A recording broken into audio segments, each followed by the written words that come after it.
Record.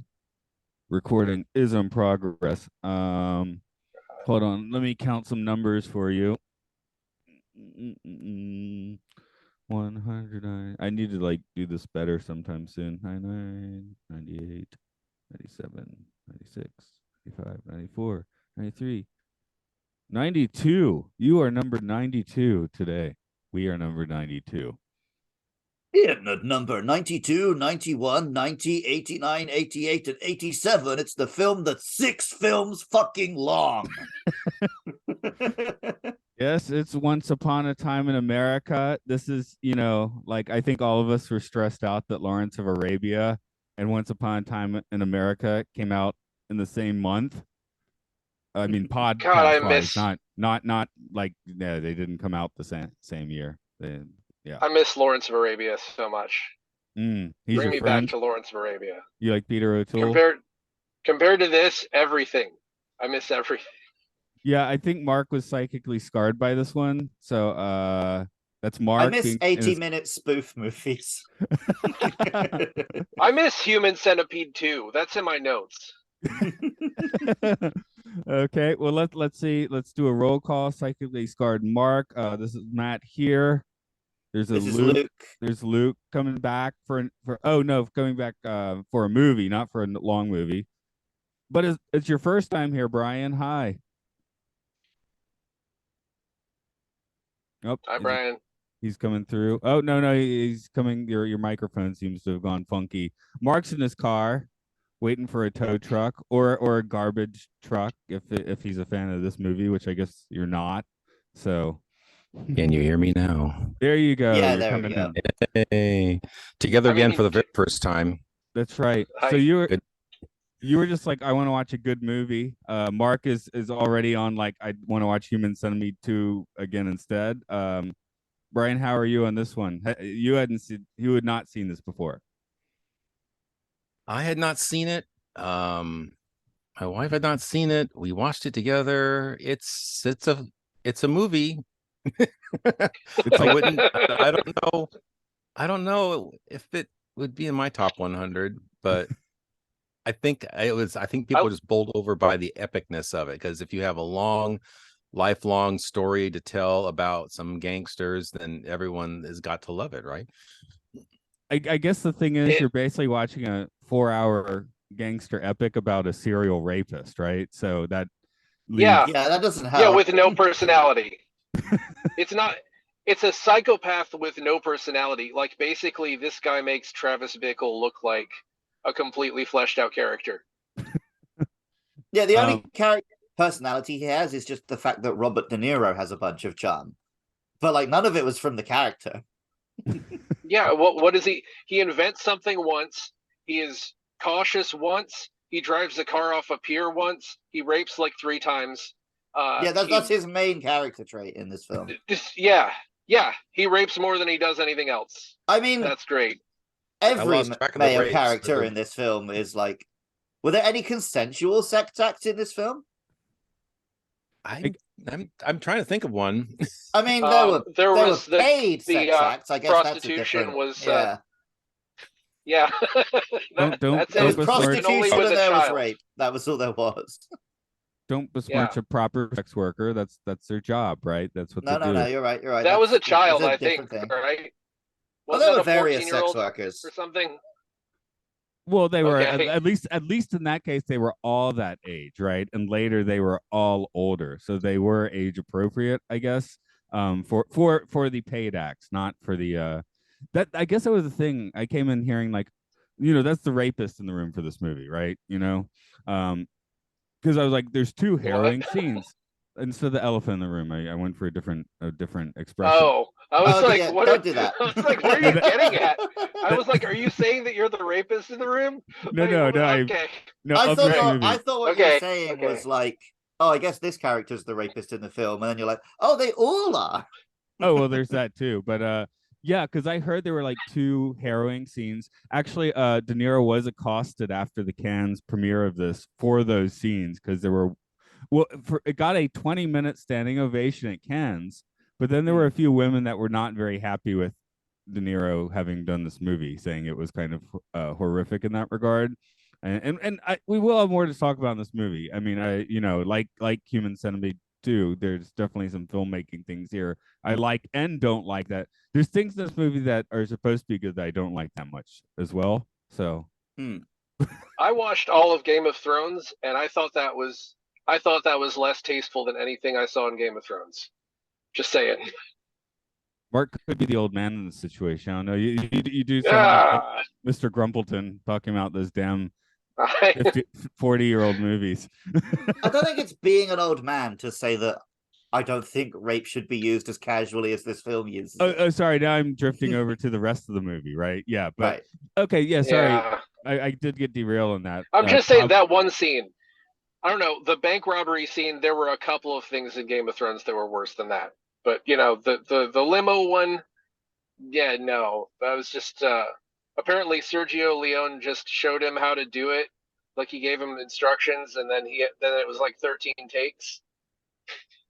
Okay. This is, At least you did some research on that.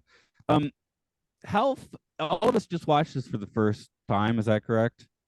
Yes. No one has done this before. Yeah. Okay.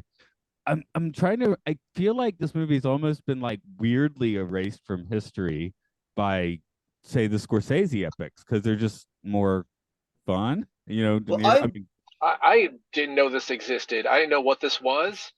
I had heard of it, but I guess I assumed it was more of a fairy tale because that's what the title sounds like. Like the title has nothing to do with this film really at all. Well, I think it does. I think this film is America.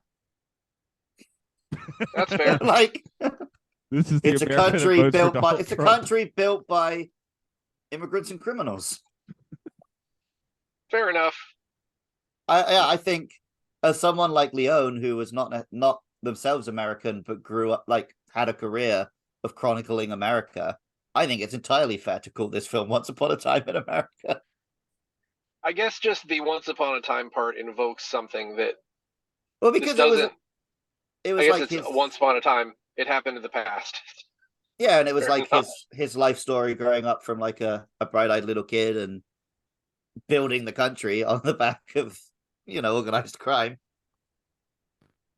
My main complaint with, I think this film is very well made. It does not need to be this long. Like, I agree. Every single scene down. Was 10 minutes too long. Yeah. This was cut down from like 7 hours, I think, 6 hours. Like, it's definitely one of those where it's like, what is this going on? And the thing is, I feel like they still left out things that could have explained things better in the favor of having really drawn out long scenes. Yeah. That sometimes there were like 5 scenes in that opium den that really didn't need to happen. Mm-hmm. De Niro liked to lie down and just chill for those scenes. He didn't have to act so hard. But your point you were making just now, Matt, about like this being replaced by like The Godfather and stuff. So I hadn't watched. Well, I know Godfather came before this. Okay, yeah. just throwing that out for the dorks.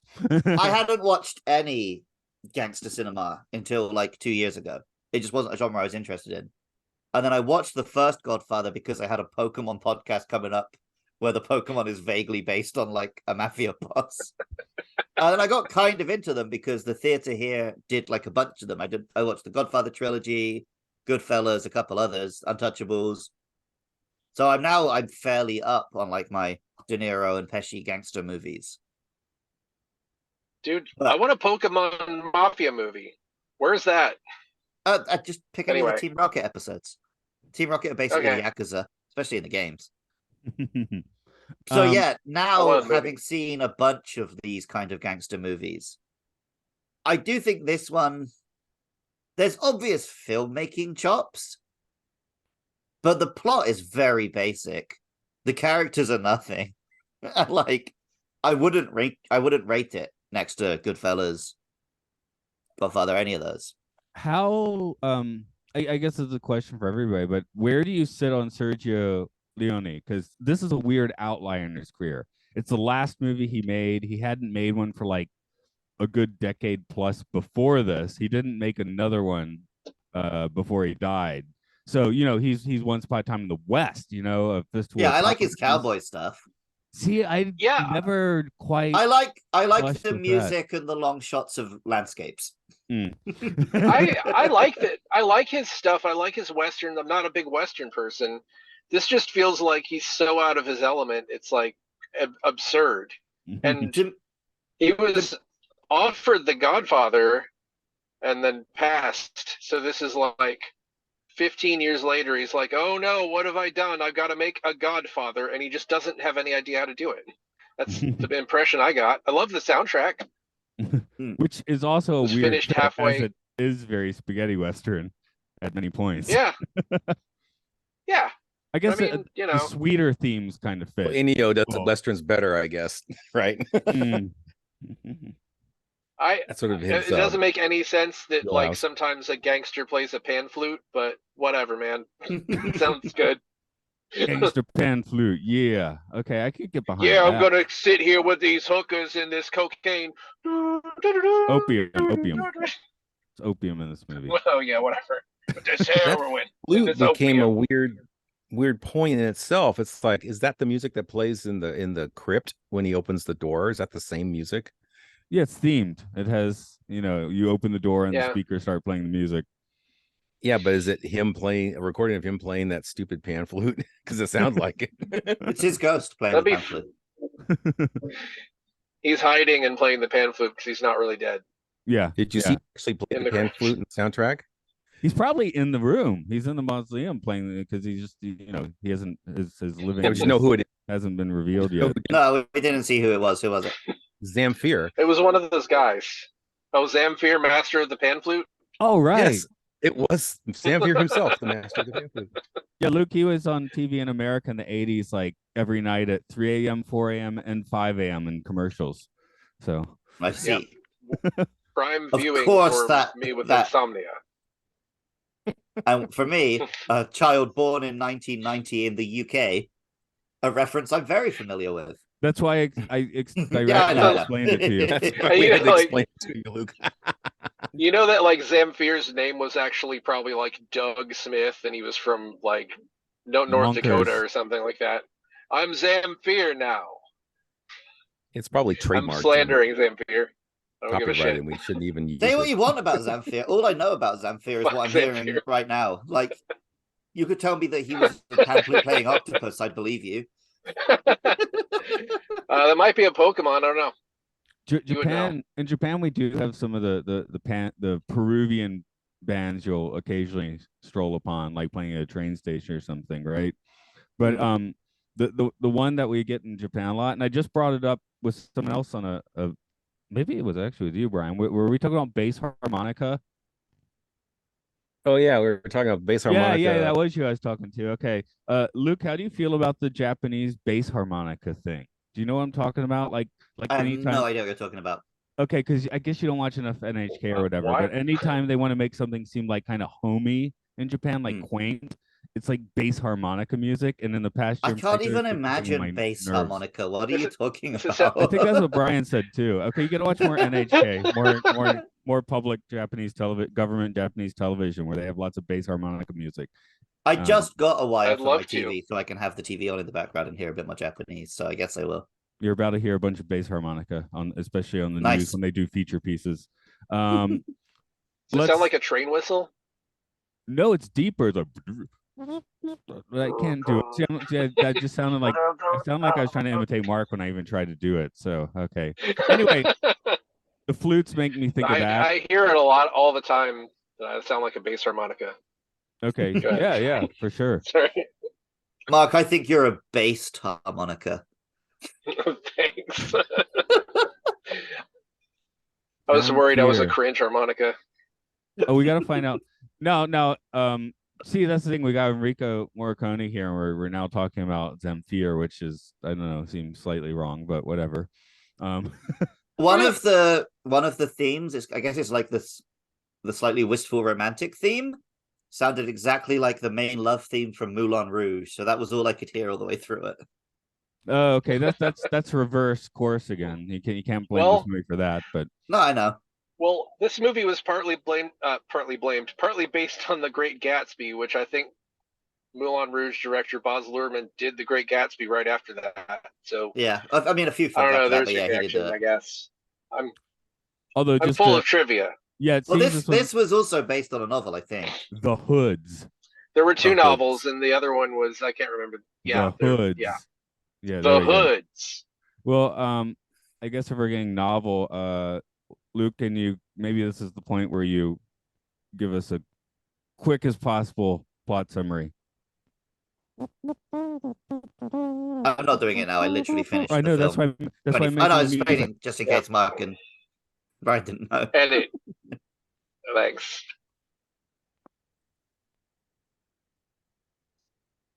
Okay, that's enough for me.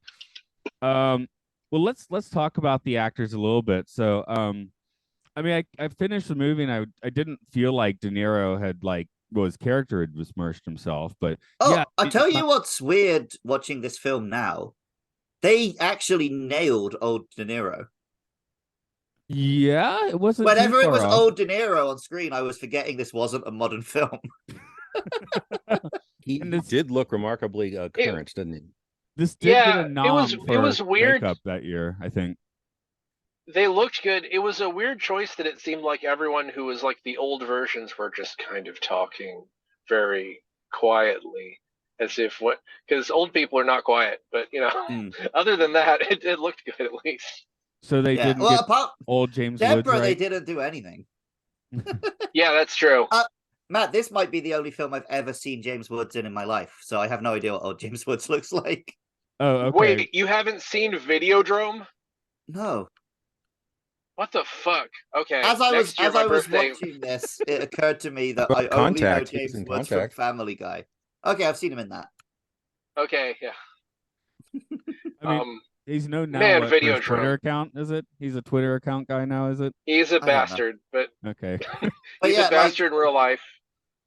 I mean, I definitely saw more of James Woods watching this than I had previously in my life because I saw 18 hours of James Wood laughing at his own jokes or looking longingly at Robert De Niro. I think he's very compelling here, but he's given nothing, just like everyone else. Well, he's in between this and him having a Twitter account, there was the Simpsons where he's doing his acting research, right? So, does anyone remember Simpsons with James Wood? No. No. He's working the Quickie Mart for acting. Oh yeah, that's the one where who gets shot, right? Yeah. And James Wood takes over because he's like, I have to work at a Quickie Mart for 3 months because that's my next acting role. Yeah, because it's he's who Apu takes the bullet for. Yes, that's it. So there's something good he did. Wait, Luke, did you not see Final Fantasy: The Spirits Within? I didn't see him in that because it's an animated film. He was the evil general, whatever the fuck, who is bad in it. I don't know. No one knows what the fuck happened in that film. Is that on our list, Matt? Yeah, he played the guy. No, it's not that. It almost should be. I don't think it's that bad. It looks good, but yeah, I mean, it probably should be. You can't judge actual quality by this list. No, that's part of the fun of the list. It's so arbitrary. The reason that I would think it would be on it is because we've seen it already a few times where it's stuff where it's a disappointing adaptation of a property like Street Fighter. Yeah. That's like almost the ultimate example of that. I think that's like more unfaithful than Super Mario Brothers or anything.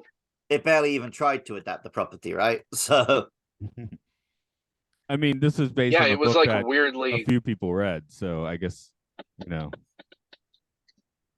mean, yeah, like I said, I've watched a lot of gangster films. I never knew this was a gangster film. I never knew Sergio Leone did a gangster film. I didn't really know this existed for all intents and purposes. So I'm curious. What we're gonna watch more on this podcast, but what is your current gangster pick? What is your gangster film? I think I'm gonna have to go for Casino in the end, which I know has flaws and is probably too new school, but Joe Pesci eats it in a way, and it's got a great soundtrack. So, I'm I'm standing behind Casino. Mark, how about you? What's your gangster flick? Just to put the base. Scarface. Fucking Scarface. That was almost my birthday pick this year, and I'm glad I didn't subject you guys to 3 more hours after combined 8 hours of the past 2 weeks. I'd be subjected to Scarface Scarface, rules. but yeah, okay. Brian, what's your Scarface gangster is pick? a polarizing movie. Yeah. I'm not really a gangster film kind of person. I can't think of one off the top of my head that I would suggest. I probably saw Godfather when I was young, but I don't even really remember it. So that one does hold up quite. It's been a few years since I've seen. I've never watched part 3 of The Godfather, which people keep saying don't. Luke, you can tell me. Me neither. That, but no, I still haven't watched part 3. Oh, you didn't catch that. I ended up not making it to 3. Yeah. Okay. Well, Luke, when you were tracking all those gangster films, which one sat with you? It probably was Godfather. I mean, it is considered a classic for a reason. Part 1 or 2? Because I do. I know a lot of people go on for part 2. I would say part 1. I might. I like part 1 better too. But I did feel like Once Upon a Time in America did have a little more part 2 juice, maybe because of the. Yeah, well, because it shows like the origins and stuff. Yeah, and yeah. Literally has Robert De Niro in it. I mean, two is good, but it's maybe having a little bit too much fun with itself, if that makes sense. I think 1, it has the appropriate amount of gravitas, but also is still fun. I don't know. They don't take it for a boat ride till part 2, right? So yeah. No, No, I kind of agree in the end. But let's see. Luke just got introduced to James Woods, kind of. De Niro is not so. Matt, how old was this your first time watching this film? Yes. So teenage Matt didn't know there was a film where he could see Jennifer Connelly's butt. I think that was a body double. That is a body double because she was fucking 12. Oh, yeah. She was genuinely underage. Scene, I was wondering about that. Yeah. Since my only real movie star crushes ever have been her and Diane Keaton in the 70s. Yeah, I was kind of like, oh yeah. This made her career, basically. Yeah, really. And that was like her first film, wasn't it? Yeah. Yeah, and basically after this, Argento saw her in this and then cast her in Phenomena, which, Matt, you've seen Phenomena? Actually, no. Labyrinth is the start of my tour with her. Dude, Phenomena will be your favorite movie. It has like a maggot baby. It has a helper monkey who like is riding on a car. It's incredible. You got to see it. As long as you don't mind a ton of bugs. I might mind a ton of bugs. I'm getting it confused with Phenomenon. That's a very different movie. No, that's different. Yeah. But one thing that definitely, I guess on the acting side, the fact that even at 12, I mean, Elizabeth McGovern is fine, but Jennifer Connelly just has so much acting juice. You're like, now, once you get to adult Deborah, you're like, what? She fizzles because Connelly was really good at age 12. Like, it's a problem. It's a genuine problem. Like she's as good as De Niro is or something, and then the rest of the movie you get the. She and whoever, I don't know the name of the kid playing young De Niro, they had chemistry which adult De Niro and whoever the adult version was didn't. Yeah, I actually looked up that kid halfway through. I was like, geez, he's doing De Niro, like better than De Niro is in this movie. And I looked him up and it looks like this is basically his thing. He showed up in a few other small things, but this is his main thing. He did not become like a legacy actor or something, a career actor. He played young De Niro like 6 more times. He should have, but he didn't. Funny. He was just like the designated young De Niro. It was weird. It was weird watching this because Jennifer Connelly was so good. I was in my brain. It broke my brain because I was like, why didn't they just cast adult Jennifer Connelly for the adult stuff? Oh wait, they couldn't do that because she wasn't old enough yet. They should have waited 30 years for her and De Niro, right? Yeah, dude, Boyhood. Yeah. So Leone should have lived another 15 years. Yeah. I mean, by the time the film was over, she was old enough.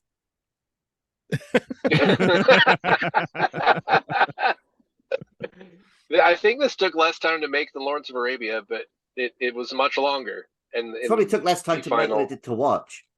Though when it came out, it actually came out in America in a 2-hour, 19-minute cut where and also chronological, which right? must have been completely confusing. They take out most of the good stuff, and everyone hated it. Like there were reviewers. I think Ebert was like, American version gets a 1 star, and the European version gets 3.5, which I don't know if we're gonna give that to this movie, but he did for the one that I guess we all watched. So I apparently was incomprehensible, but I bet it still was slow. It's one of those things where it's like, how dare the Lad Company, the American distributors, make him cut it? But at the same time, we're like, okay, maybe I don't know. Yeah, this film this is the film version of Metal Gear Solid 4, where like just because the director's good doesn't mean he should be allowed to do whatever he wants. It's just like the equivalent of them messing with Blade Runner. No, this is the equivalent of like George R.R. Martin when he wrote the ridiculously long 4th and 5th books, and like he was too big for anyone to tell him like, no, don't at this point. I like J.K. Rowling too. Well, her book ridiculous. She was actually the first one I was going to use, but I don't really like talking about her, so I didn't. Because there are other reasons they should have stopped. Okay, how about George R. R. Martin Donaldson? His books got too long too. That's it. I think everyone now George does, R. Martin right? is so big that nobody can tell him to write a book. Yeah. So I got shit to do, man. Like spend my piles of residual money. But like, I don't think it's. I mean, goodies. I think it's just a natural thing that happens to creators, right? Is when they get big enough, they stop believing they can be told. Like, if you think everything you write is gold, you're gonna assume that 1,000 pages of my writing is even better than 500 pages of my writing. Exactly. And if no one's there to tell you to cut some of it, you're not gonna. I guess that's weird. This is a weird place because it's a classic filmmaker in the twilight of his career, having not done anything for a while, and doing something kind of out of his wheelhouse. Right. I think. I mean, this is a internet. I mean, they filmed stuff in Rome for interiors. They filmed in France. They filmed in the States. So a very international production. My video game analogy for this would probably be Shenmue, even though I think Shenmue is regarded as a better game than I thought it was. But it's basically the guy who did Afterburner trying to make Grand Theft Auto. So it's like, it's a big, huge thing, but it doesn't work the way it should. Yeah, I think Shenmue is a very apt because it's showing you like all the little details of life, and it does it very impressively, but it leaves you wondering like, did I need to see all the little details of life? Do I need 20 minutes of this child's boyhood innocence disappearing because like, oh, he's still too young, he's choosing the cream cake over the sex? I'm like, okay, yeah, nice little metaphor. It was a nice little metaphor 5 minutes ago when you started it. I think I don't need any more thanks. Yeah. And it still felt like it told me nothing about the character.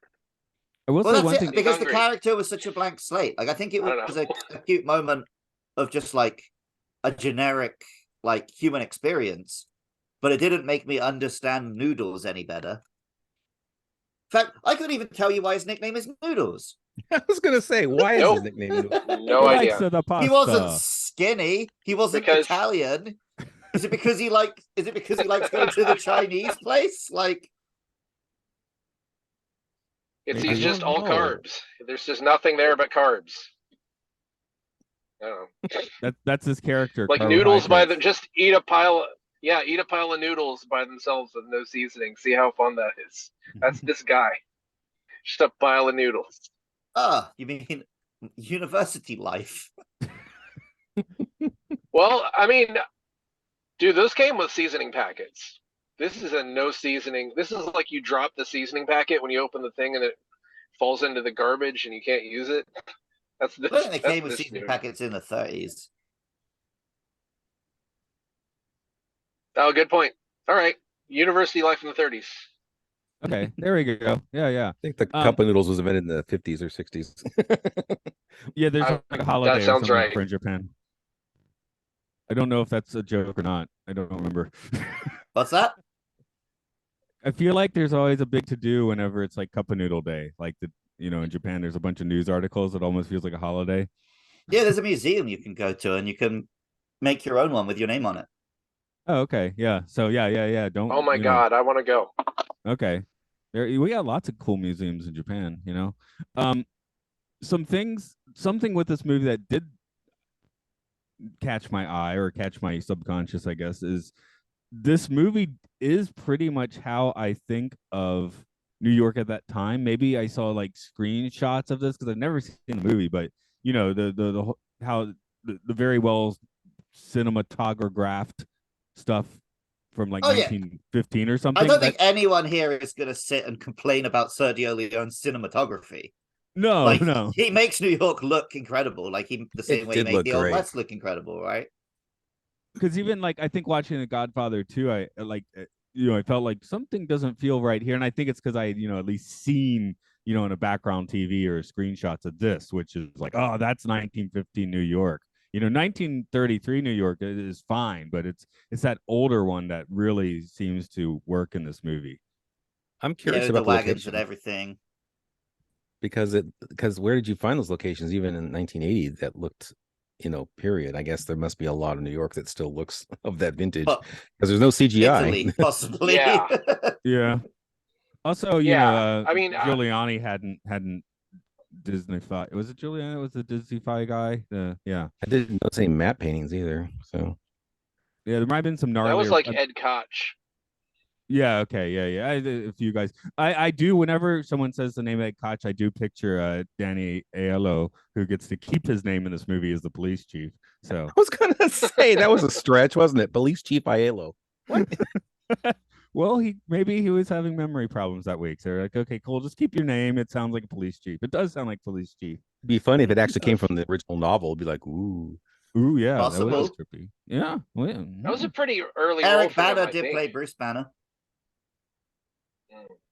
Yeah, I guess Ghostbusters just permanently made him the mayor of New York for me. So. Even though that movie's now 40 years old, it's like, yeah, he used to Bloomberg. Who's that? What? Yeah, no, it's still Danny. No, Bloomberg was like 3 mayors ago. Yeah, I know. Now it's some guy named like Ed Harris or something. It's not Ed Harris. Ed Harris is a the name mayor like of New that. York. Cool if it was Ed Harris. Awesome mayor. He's Christoph from the Truman Show, but he runs New York now. From like a giant moon hovering above Times Square. Yeah. With Philip Glass. There's not an option. Yeah. Well, I think Philip Glass lives in Manhattan, so he can play the piano in that moon in Times Square now. Man. Oh yeah. I was happy that I got to visit Times Square just before it stopped being like super sleazy. So I might have mentioned before, but my 9th grade class trip, I did get to go on the patrol trip. No, this was actually not the safety patrol trip that Mark didn't get to go on.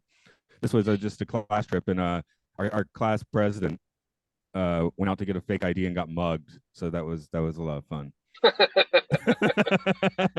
Once upon a time in America. That's right. Yeah. He lived the life. Although he's doing okay these days, so I guess he didn't have to run off to Buffalo or anything. So you're telling me they didn't kill him when they mugged him? That's good. Yeah. Yeah, dude. The Buffalo just becomes a plot point because the beginning of this movie, I'm like, oh, we're gonna see him like build his empire there. I thought he ran off and then built his empire. So, at least I got thrown off. I thought he was doing something interesting in Buffalo. I guess he wasn't. He had a wing shop. Yeah, he lied low for 35 years in the end, didn't he? So I actually thought that was going to be a plot of the movie because I don't know. I guess because all these guys are so young, right? They tap out for life for a few of them at age, the rock and roll age of 27 or something, right? I think younger than that. They were in like early 20s. According to the Wikipedia plot summary that I quickly ran through when I was considered writing my summary in like 2 minutes. They were like in there. They were like 33 or something when he. That's how old Jesus was. Died. Well, which would make sense because this film is full of biblical references. I was going to say, who seems more Jewish, the child actors, the adult actors? I think the child actors came across as more Jewish. Yeah, I already said Casino's my gangster flick, but I'm like, why is Robert De Niro a Jewish gangster in 2 epic movies? I looked it up. I was like, oh, is he actually Jewish? And I don't know it. I'm like, no, he's like, it's like he's Presbyterian. He's like straight up like not Catholic, but Presbyterian. That was, I guess that's the plot twist in his life. But I'm like, it does seem weird that they keep putting him in that role. So when there's plenty of actors that could fill that role. Maybe Martin Scorsese was just trying to like just show up this movie with good Casino. I guess because Joe Pesci had to be the main man and De Niro had to not be the main man in that movie. So, oh man, I wish we had more Pesci in this. Yeah, I was like, because when you look at it on Amazon Prime, which I watched it, he's listed as like one of the actors in the film. So I was like, oh, here we go, another classic De Niro and Pesci gangster movie. And it's an hour and 48 minutes before he shows up, and he's in 2 scenes. I was about to say, isn't he just in 2 scenes? So, yeah. And one of those scenes, he like doesn't even have any speaking roles. He just like walks past. Yeah, exactly. I was like, this is it for Joe. All we're gonna see of Joe is gonna walk past. I guess this well, is yeah, before and you'd there's expect like to see him that much. Well, there's a whole damn thing where De Niro acts all concerned about Joe Pesci going to turn them against each other, which leads to nothing. Mm-hmm. Because you never see him again. Well, like, I think the idea is Pesci was involved in the fake death. Oh, right. Because you see Pesci, you see Pesci hanging around the hospital, and then that all happens. So he might be in one of those party scenes at the end, but he's like really old and played by. He was driving the garbage truck. He's played by a lesser actor. Played by a lesser actor. Oh, I wish they'd shown him driving the garbage truck. That would very nicely. That'd be a nice Toy Story 3 reference, since I brought up that Sid was the garbage driver there. Yeah. They can reference. Yeah, who's scarier, Lotso or Max? If we add, I think Max is not scary at all. I was gonna say, if we add modern James Woods in, then Max is scarier. But if it's just the character in this movie and Lotso. Yeah, Max doesn't make any sense. It's like he just exists to be like, to get mad when people call him crazy and then try to kill himself, which doesn't make any sense seemingly at the end. What are you saying? You're crazy. You're crazy. I'm not crazy. I'm not crazy. And we'll know Mark is screaming that in a car in a parking lot. The thing he says to make people, I'm not crazy, CarMax. No, then but nothing that sets him off is ever that. It's like he has ideas that are vaguely dangerous, and then people say that he's crazy, and he's like, completely. Yeah, don't call me crazy because I want to rob the Federal Reserve. He's gonna go full Biff Tannen on you. But I mean, there's a difference between I'm gonna rob the Federal Reserve and like I'm gonna run around naked and pull all my hairs out, and I don't know what's crazy stuff. The Federal Reserve is robbing America. The Federal Reserve. James Woods. Probably true. That's one thing he says. 5G is making the frogs gay. Oh, does he say that too? Okay, I'm not going to support that one. I mean, no, fuck the Federal Reserve, but also, yeah. Also, robbing it is a stupid and dangerous idea, but it's not like quote unquote crazy. But the point was for Noodles to turn them into the police so he could fake his death. So it all makes sense. I mean, that's why he's screaming. Yeah, that makes so much sense. He's just a master manipulator. But also, he deliberately knocked him out so that he wouldn't be there, I think, was the implication. Yeah. Terrible. So it is pretty convoluted. There's easier ways to fake your death, I think. So this is one of the, like, I complained about this Woody and Toy Story being like this, but this is like every single character in this movie is just like their pieces on a board to get us to the next thing in the script. Like there's no I feel like there's no people in this movie except for like maybe the I don't know, some of the more unsavory characters are kind of real. Treat Williams is almost real. R.I.P. Treat Williams. I had to throw that out there. Oh yes, A lot of the stuff is cut out. that was Apparently, a that rolls nasty off for torture Clint scene. Eastwood. Yeah, that was a nasty little torture scene with Treat Williams. So I guess that's since we just got the news of him passing, it's like, oh, that's not the way I think we want to see him. But good acting. Kudos. I mean, sure. he's good actor. He's a good actor. Yeah, he did well in this. Small role though, but yeah, small role. I don't, apparently most of the stuff that was cut from the super long one was union and mob stuff. My favorite Treat Williams film is the one where he's a dead cop. I can't remember the name of it, from 19. Dead Heat. It rules. Thank you. Dead I love Heat. that movie. Yes. Oh yeah, me too. It's awesome. I think I checked the rating on it, and it's like, I don't know if I prefer Red Heat. I don't know. I haven't Dead seen Dead Heat. Really I just automatically prefer the Schwarzenegger film. Dude. Dude, it's like there's a slaughterhouse full of animals that comes to life, and they're all like all these like meat animals running around. It's awesome. They all want to highly recommend. I think I looked it up. And it was something like 7 or something like that, like too low for the high list, but sort of like not that far from it. I for a schlocky 80s film. I looked up Jurassic Park, and it's 8.6, which is where most of like the 90s on our list are. But so I guess it's like on its second or third decimal point is why it loses out on the list.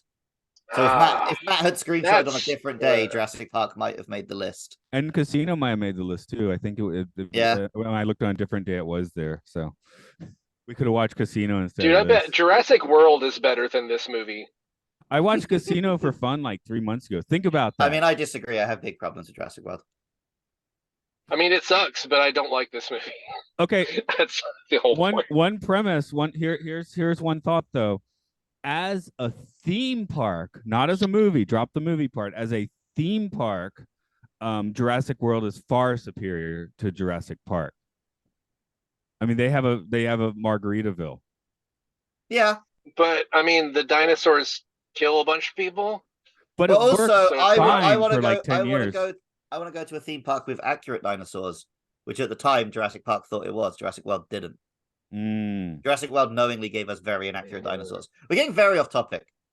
I think I've figured out over the course of this conversation what my problem is with this film. The film is paced like a character study, but it doesn't have any characters. We're getting this guy's whole life. Like, here's his childhood origins. Here's how he worked up. It's all about his friendship with this other guy. You know, it's building up to their final confrontation, blah, blah, blah. But they're all blank slates. So it's just the most generic human nothing.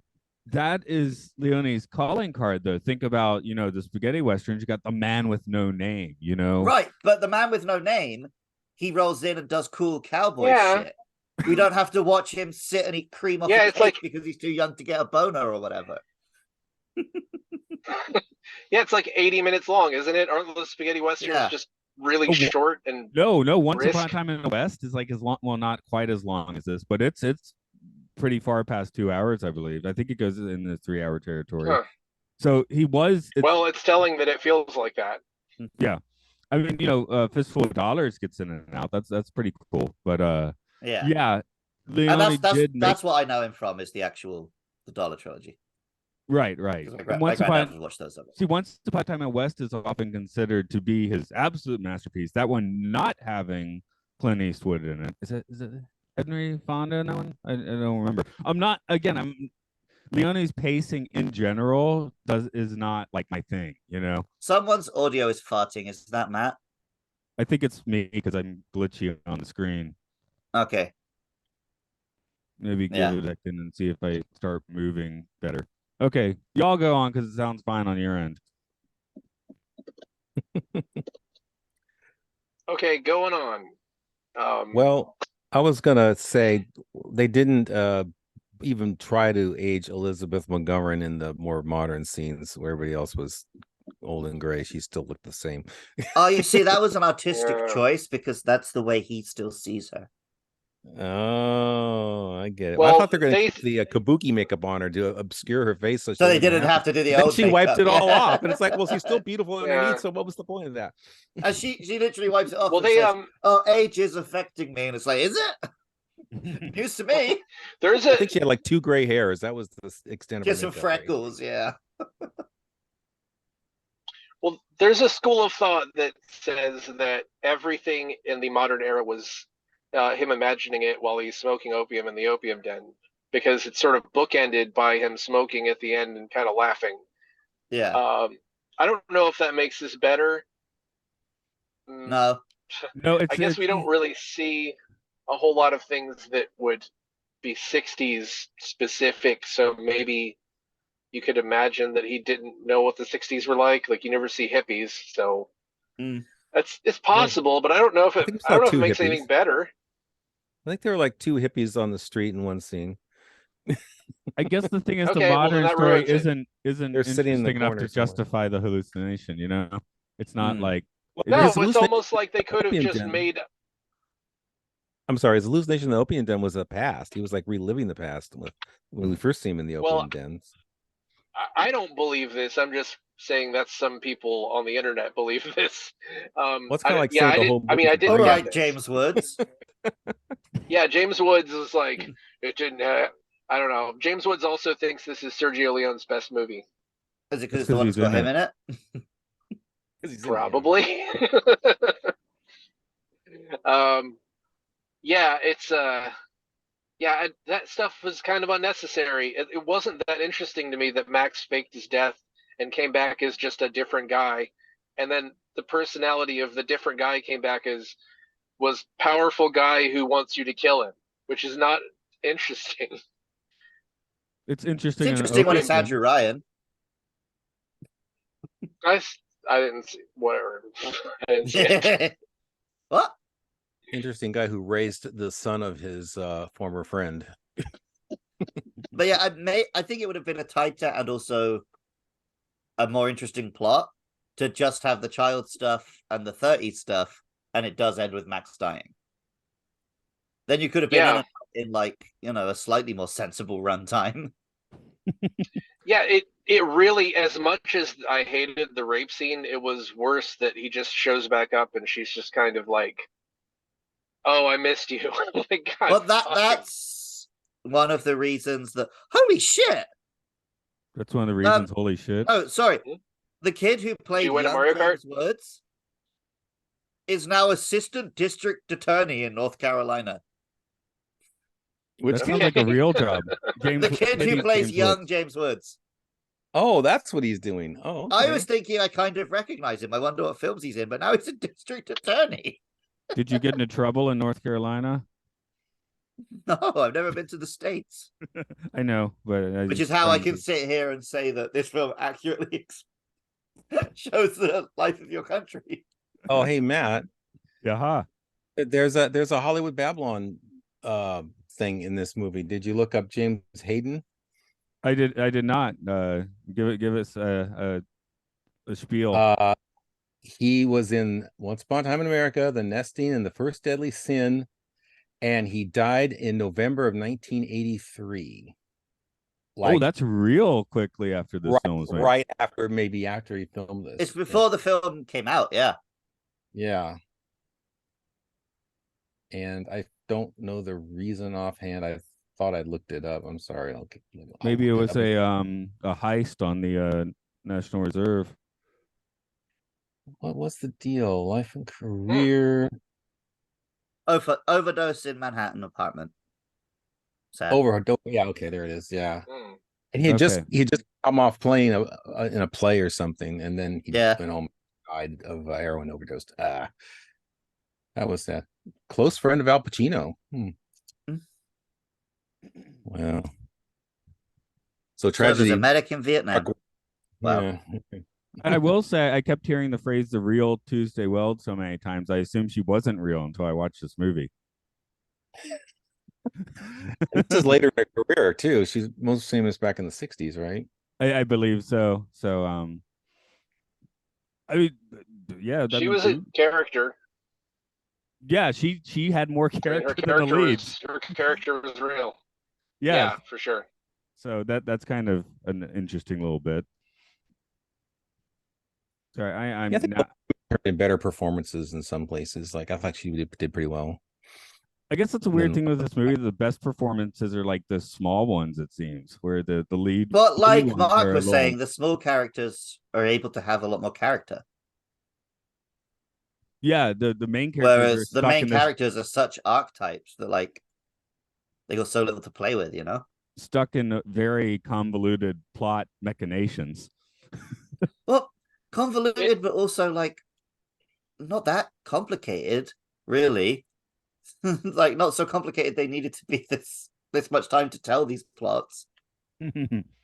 I guess we did. At times it reminds me of like anime, because Noodles was a couple of times the film tried to make Noodles into sort of a heroic character, but it didn't make any sense. And they didn't really commit to it. Like I guess I should say the worst impulses of anime is like turn everything into a hero's journey, even when it doesn't make any sense. Where you could go down a rabbit hole and be like Goku was a monster, and it makes total sense because if you pull a little thread at like Goku's character arc, he's just a maniac who got hit on the head and just fights and dies and abandoned his wife. So it's kind of similar to that. That's the thing. You can't make this guy a hero, and you can't cash on his nostalgia because you cashed in any decency on two completely pointless rapes. They don't even have like, I mean, he literally is just a serial rapist, you know? There was no purpose to either of them. There was no dramatic impetus to either of them. This is, I mean, you would just assume that this is his regular hobby, and we're just seeing two examples of it. And didn't who was it, Joe, tell him to treat her nicely when they go rob the bank or whatever? And this is his idea. Well, I think part of that was that they were supposed to kill Joe after that anyway, but no way. I guess he didn't know that they were supposed to kill Joe. So yeah, he didn't find out until they started shooting. It's just a bad fucking dude. And like even before we see him like raping, we see he's very like handsy and inappropriate multiple times. He just like this film just has no respect for women. Or at least this character has no respect for women. I don't. Was Leone trying to present him as like a bad guy? I don't know. Because he does try and heroify him a bit later on. That's the other part of the Jennifer Connelly paradox. Probably the best shot of this movie is her last shot in the movie, which is where you get her face after Noodles leaves and she's behind the door. And that shot is extremely effective, and we never really get back to that because you're going to get a different actress from here on. Yeah, well, she went on to do better movies than this, like Phenomena. Like Labyrinth, like Top Gun Maverick. I didn't see that, but I heard it saved movies. So thanks. I mean, Tom Cruise saved our souls. He saved movies. What can't he save? They seem dead again in summer 2023, though. Unless Mission Impossible has Tom Cruise do it all again for us, we'll see. Well, because what do we have now? The Flash, Indy Jones. Those did well. By the way, I like the new Indiana Jones, I've only heard good things about it so far, so I am intrigued. I thought it was good, but it does seem to have. Well, Harrison Ford doesn't care if it flops or is a success at this point, so whatever. No, he probably cares less than almost anyone else who made the film, and good for him. Have you seen the clip of him with Conan O'Brien? No. Tell me more. He's sat doing like a podcast or whatever, and he starts making fun of Conan O'Brien. She's like, I'm looking at your notes here, and you've written Harrison Ford, and then you've written Han Solo. Like, you couldn't fucking remember that? Well, you know, you get nervous sometimes when you're on stage, right? Maybe. I was just reminded yesterday. This is off topic, but it's one of the best interviews ever, which was a Spin, a Beach Boys obsessive, right? So it's a Spin magazine interview with Brian Wilson, where like, have you seen any good movies lately? He's like, well, not really. I saw Norbit. a few years ago. That was really good. I've seen this because then the next question is, "What's your favorite movie?" And he goes, "Probably Norbit." Yeah. So anyway, that some reason having those names on Conan's pad reminded me of that. But yeah, that's 3 off topics. I guess we should get back. Is this a film? Is it Filth? Oh, did you have something else you want to say, Filth? No, I was going to say I don't know if we need to get back on topic. I've said everything I need to say about this film. It doesn't make me think Sergio Leone is a bad director or anything, but I think this film does not justify its length and does not justify the awful things it depicts.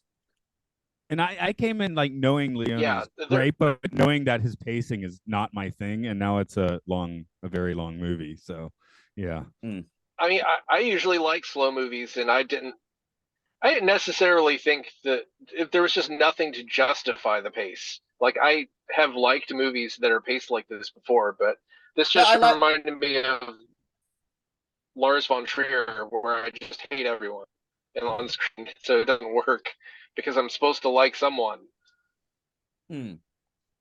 That's it. You could make a film where you don't like anyone, but this film doesn't realize that's what it is. I think it wants us to feel for De Niro's character, for Noodles, but I just didn't. Fuck that guy. Yeah, they spent all his capital as a person with the scenes, right? So you cannot get behind this guy at all. And like they didn't use those scenes to say anything. They're so pointless. Yeah, it was pointless. Somebody who it's just, he probably could have just had consensual sex with this lady, and it just turned into that or something. I don't know. So it could have been a sweet story where she left, but they did love each other or whatever. Right. Yeah, which I think that's what the film thought it was, but then it threw in a rape. If they wanted to make him edgy, then he could have just like watched her drive off and then sort of just broken a bottle and cut his hand. So he's an early. That would have been more effective. Like, hurt yourself. Don't hurt the person you love, and then be all sad that they left. That's just messed up, man. It's messed up, Noodles. You're messed up. Well, did Deborah love him or not? I mean, she didn't seem to. She shouldn't have. No, I think she did at the start. Probably not after the raid. She grew out of it. Like, maybe we were supposed to think that she didn't know what love was at all. Yeah, that's sort of what the picture I got. She seemed weirdly vacant. That's a great view towards women too. Okay, that I hadn't thought of beforehand. Yeah, no, it may not be specifically a commentary on women, but maybe actresses, which I felt like maybe it was making the point that she seems to not really give a shit about Max either. So we've thrown on so much negative sauce on this. I've actually brought up a 10-star review instead of a 1-star review. Okay, cool. Okay. Go for it. 10-star review. Best movie ever made? ? Simply the best movie ever made. Life, love, friendship, nostalgia, souvenirs, childhood, adulthood, betrayal, children's dreams, psychology, sex, manhood, womanhood, romance, illusions, acting, ambition, glory, fate, matricism, sadism, history, death. Some even say it's a movie on Italian mafia. This movie is to cinema what A Day in a Life is to modern music, an evocation of what life is and a global approach with its darker sides and its epic moments. And in the end, everything is vain and you die. Magnified as always by the superb work of Ennio Morricone and the perfect acting of De Niro and Woods. It was for Sergio Leone, the movie of his life, his long-time cherished plan, his masterpiece to end with. Additionally, it has become the movie of the 20th century. 289 out of 469 found it helpful. They make you want to watch that movie, don't they? I think they meant that it is a movie of the 20th century. It was in caps. They meant the. It was all caps. Okay. This is one of the films of all time. This is a well-written review, although it did have that list of many words. Yeah. Unlike some of our reviews. Yeah, there yeah, there is stuff here that is good. I just don't like this movie, and I'm glad I'm not watching it anymore, and I'll never watch it again. I mean, if I watched it it. again, I'd be dead by the end. Like I don't have that long left. Yeah, and I'm like 10 years older than you. Yeah. So I'd be dead before we even get to the 60s. You'd be dead before the weirdly late intermission. yeah, the intermission is 3 hours and 20 minutes in. Yeah, 2/3 of the movie is the intermission. By that time, you've already gone to the bathroom, so it's too late. I really like the lettering for intermission, by the way. I certainly did. Yeah, that's a nice intermission. Oh, nothing happened in intermission. The characters in intermission were really tuneful. The rest of the film. I actually wanted to watch the intermission more closely because it might have had some good music in it, but we fast forwarded through the intermission. I did too, because that's the thing. It's like, hey, the finish line's ahead. I can do this, you know. As a guy that does a Twilight Zone podcast, I've decided that when Luke and Mark, when you guys enter a Twilight Zone, you're going to be forced to watch this movie again for like supernatural reasons. Our Twilight Zone is going to be me and Mark start a podcast where we just watch Once Upon a Time in America every week until we get it. I think that's actually, well, it's not been done with that movie. What is that? No, they did it with like Grown Ups too or something. Yeah. Well, it's good, like the worst idea ever or something. I think it's the name of the podcast. Okay. Yeah, that's right. I do have a 1-star now. If anyone wants that, since that is the proper format of this podcast, is to read the 1-star review for this. Sure. Even though it seems we're on the filth side. This movie glorifies rape! Exclamation point. The main character goes on to rape a woman during a bank robbery, and they make it seem like it's okay because the next time the woman appears, she is shown to be a whore. It's as if the movie suggests that there are some women who deserve to be raped, and also encourages the notion that women can enjoy being raped, which is heartbreaking.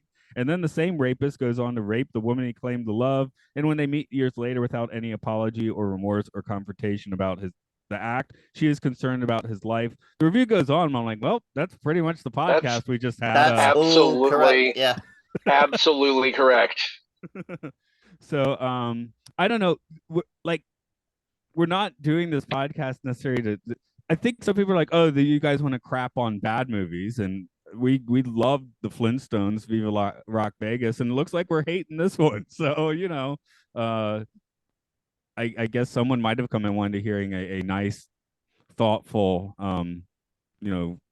scan of this movie, but we think differently than that, which I'm happy about. I find that boring. I find that incredibly boring. The people who do, I mean, not that podcasts that watch bad movies are necessarily inherently boring, but I think it's boring that you would go into a bad movie and prepare to crap all over it, and that's the format. You know, that's really boring.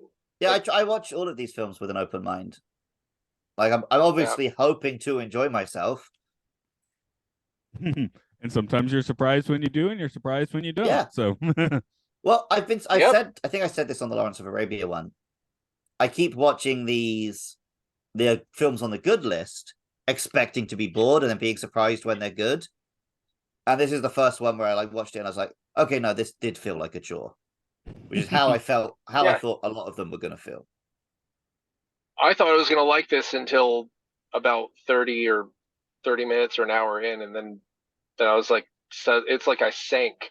My heart sank as I watched this. So I was like, oh, I didn't know Sergio Leone made a gangster movie. Oh, this is really intense. And then, no. When the child prostitution started up, I was like, oh, okay, this is this is bad. Yeah, I did enjoy. I liked watching Lawrence of Arabia way more than I thought. I thought, that was going to seem like a 20-year viewing, and it wasn't. So, it seemed shorter than this, to be honest. And I said I came down on the side that I was kind of bored by that one, and this seemed longer. How did we all watch Even this though one? I think it was how I got Hulu. But did you watch it on your phone in increments? Did you watch it in one sitting? How did you watch it? I watched it in one sitting on TV. I'd say about 4 or 5 sittings. Because mine was more like you, Mark. And part of me wonders if I'd have liked the film more, if I'd gone to a theater or even just on my TV and like sat and watched it, you know, and let myself like be taken in by its pacing. Well, Mark has That's left. understandable. There were a couple of things I kind of needed. What? Oh, there are a couple of things I needed a break from, actually. Oh, sorry. There were a couple of things that happened that I actually felt like I needed a break from the movie after they happened. I get that, but it's more I understand. like in terms of the pacing, I might have been more on board if I'd like been able to just watch this as a film and be like, let myself, you know, be taken in by the music and the long shots and watching them on a nice screen and all that shit. Maybe there's a screening at an opium den. Oh yeah, that'd be cool. You can watch it there. Yeah, I actually ordered the Blu-ray for like $4 from Amazon. Well, plus like $2 shipping, so it's like $6. But I was like, if I have to spend this much time with a movie, I might as well get the Blu-ray. Was kind of my thought. So, and now I'm like, if I went over to your house and saw that on your shelf, I would probably judge you. If I was probably punch you. Single. How dare you watch this movie in high definition? I would. Yeah, it's easy saying that as a guy. That would be like, if I was a woman, I'd judge you for having that movie. It's like, obviously my viewpoint is not. Well, okay, young lady Mark, here's the currently visible pile, which is Once Upon a Time in America at the top. Lawrence of Arabia, because we just did that. Gandhi, because it came with Lawrence of Arabia. Mission Impossible 4, because that's the only Mission Impossible I didn't have with Japanese subtitles, and North by Northwest. So, well, yeah, most of them are for our podcast there. So Where's Shelly Miskovich? Where are you keeping her, Tom Cruise? I don't. I'm sorry, I couldn't think of a better joke than that. Anyway. So do we jump the timeline and talk about where this movie is right now on the IMDb 100, or do we? Okay, has it moved? I was gonna say we should do that on the year. Like after a year, we should do a recap of catching up with the list. Maybe not necessarily every single. I mean, if you have access to it, I already don't like this kind of consensus score.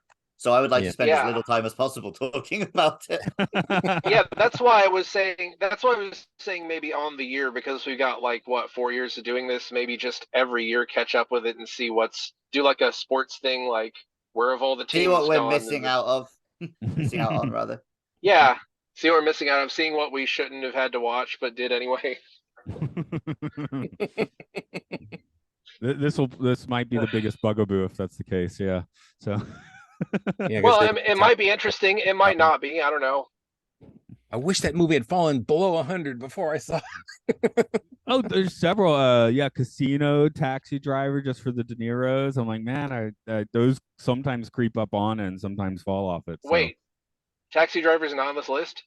It was like 105 when I froze it. Oh, Taxi Driver's not on this list, and Joker. Oh my god! So. Yeah, Joker is. I think Mark's about to resign. Like I've said, I thought Joker was pretty good, but Taxi Driver is way better than I think Taxi Driver is better than anything we've watched so far. Taxi Driver's not on this list, but The Dark Knight Rises is. The Dark Knight Rises. Dark Knight Rises is a better film than this.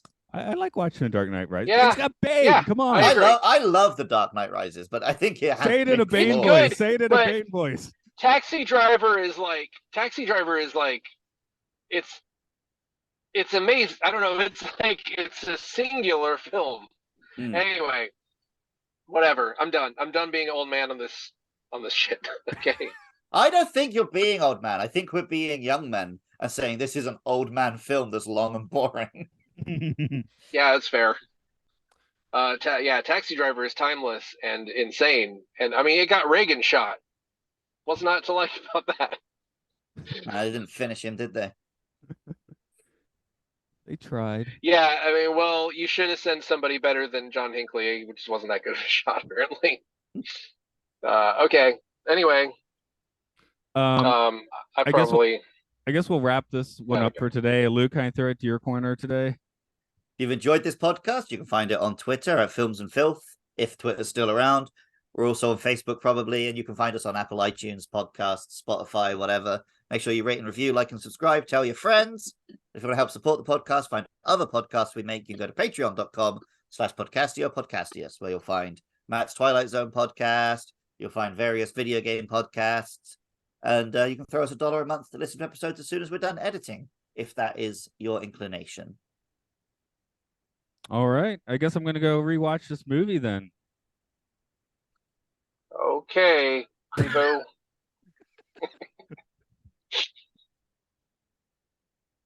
I'm going to go treat women with respect. Same. Oh, you don't want to join my sarcasm bus? No, I want to make it seem like this is a you're not being I'm going to watch a sarcastic. different Jewish gangster movie that came out the following year, also starring James Woods. This is a sincere podcast, sir. But it only has 6.5 on IMDb, so. Oh. What film's this? What's Josh Now, 1985, with James Wood and the late great Alan Arkin. Oh yeah, Arkin, didn't he pass away like 3 days ago? Yeah, he passed away like a week ago, I think. These gangster films are dangerous. He's with Treat Williams. Yeah. It's the only other Jewish. He's with Treat Williams in heaven. Okay. R.I.P. in peace, I guess. Stop this.